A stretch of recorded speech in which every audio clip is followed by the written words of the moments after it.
2014 से लेकर जब से बीजेपी हुकूमत आई है, सिवाय मुसलमान, पाकिस्तान, कब्रिस्तान, शमशान, इसके अलावा कुछ है ही नहीं।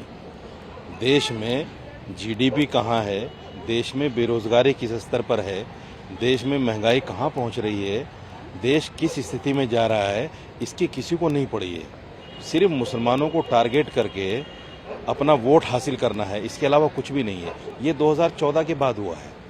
बीजेपी मुसलमानों को टारगेट करती है और मुसलमानों को टारगेट करके हिंदू का वोट लेती है, इसके अलावा कुछ भी नहीं। देखिए, ये मदरसों का सर्वे नहीं है, ये 2024 का सर्वे है।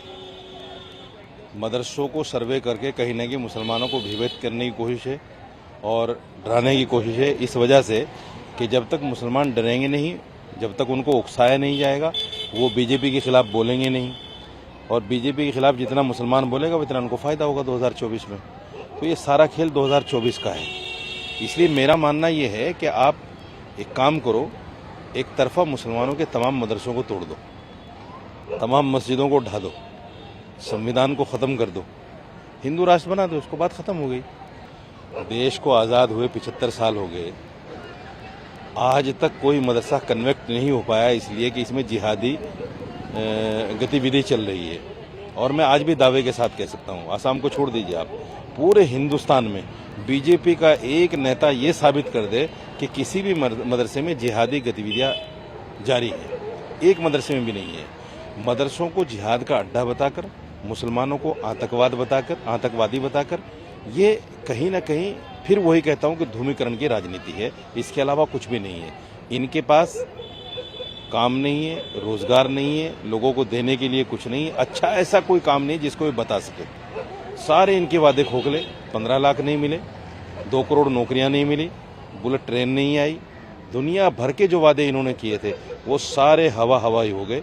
अब इनको सिर्फ मुसलमान, पाकिस्तान और कब्रिस्तान करना है और 2024 में ये इसी पर जीतने की कोशिश करेंगे। लव का जो मामला है, देश में जब आप इस तरह के कानून पारित करोगे, सुप्रीम कोर्ट जब आपको खुली छूट दे देगा कि आप रिलेशनशिप में भी रह सकते हैं, आप जो है लड़का और लड़का दोनों शादी कर सकते हैं, लड़की और लड़की दोनों शादी कर सकते हैं। जब हमारे देश में ऐसे कानून बन जाएंगे तो लव के नाम पर इस तरह के वाकयात तो होने ही है। इसमें हिंदू मुसलमान क्या खोजना, बहुत सारे वाकयात ऐसे आपको मिल जाएंगे जिसमें लड़का मुसलमान है, लड़की हिंदू है, या लड़की मुसलमान है, लड़का हिंदू है। इसमें हिंदू मुसलमान नहीं, ये लव का मामला है। आप इस तरह के कानून बनाइए जिसमें देश में कहीं ना कहीं अशांति ना हो, शांति हो, प्यार मोहब्बत हो। जब इस तरह के कानून आएंगे तो जाहिर बात है इस तरह की चीजें होंगी। और ये आज से नहीं, ये तो जब से दुनिया बनी है यही चलता आया है। लव के नाम पर, प्यार के नाम पर इस तरह की बातें होती रहती हैं। ऑनर किलिंग पहले इसको नाम दिया जाता था, अब इसको हिंदू मुसलमान करना को शुरू कर दिया है। लड़का मुसलमान है ना, इसलिए सवाल उठ रहा है। अगर यही लड़का हिंदू होता तो सवाल ही नहीं था, क्योंकि लड़का मुसलमान है।